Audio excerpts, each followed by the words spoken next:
Hi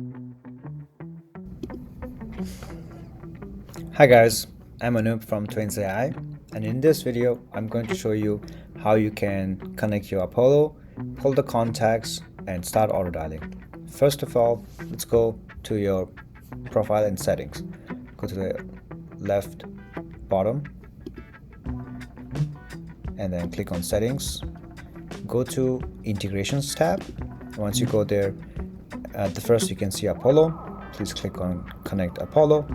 You will be redirected to a screen where you need to authorize TwinsAI to access Apollo, and you have connected. Now to get the contacts list and to call people, go to auto dialer page, click on this refresh kind of icon, and once you click on it, click on the list, and voila, you're able to see the list from Apollo. You can click on any of them and you will get your contact list from that specific list from Apollo. And once you choose your assistant, you can start dialing. If you have any questions, feel free to contact us at support@twinsai.com. Thank you.